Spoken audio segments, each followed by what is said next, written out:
अरे तुम यूनिवर्सिटी नहीं गई बेटा? देखो इस बात पर अपनी माँ से लड़वा मत देना। नानी जान अभी बहुत टाइम है, सुकून से नाश्ता तो कर लेने दे मुझे। आए, अच्छा हुआ बता दिया, हमें तो मालूम ही नहीं था। अरे नानी रुके, मैं देती मैं ले लूंगी। हूँ। जब आपको पता है तो पूछा क्यों? जब घर में कोई नजर नहीं आता तो इस तरह के सवाल कौन आया कौन गया पूछने की आदत हो जाती है। आप भी अपने पुराने तरीकों से बाज नहीं आती नानी जान। मेरा हेयर स्ट्रेटनर यूज करें। मैं इन उल्टे सीधे कामों में पड़ना ही नहीं चाहती मेरी जान। आपकी मर्जी। अच्छा सुनो, वो लड़का जो तुम्हें छोड़ने आया था वही लड़का है ना तुम्हारे साथ अभी तक? आपने अम्मी को तो कुछ नहीं बताया ना नानी जान? मैं क्यों बताने लगी उसको? कुछ नहीं बताया मैंने। वैसे अच्छा होता अगर आपको भी ना पता चलता, लेकिन खैर। लगता है तुमने अपनी नानी को कुछ ज्यादा ही हल्का ले लिया। गेट तक आना और अंदर आना मेरे तजुर्बे के मुताबिक इतनी सी बात नहीं है।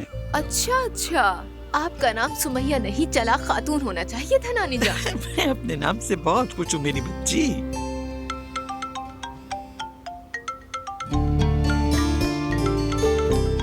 हाँ, उसकी भी सुन लो। हाँ जान। इश्क भी क्या खूबसूरत है। अच्छा हाँ, मैं बस आ रही हूँ। और नानी जान, अजलान मुझे यूनिवर्सिटी छोड़ देगा, मैं जा रही हूँ। सुनो बेटा, उस लड़के को हमसे भी मिलवाओगी तो और अच्छा होगा। ठीक है, देखेंगे। अच्छी तरह देखना, ठीक है? ठीक है।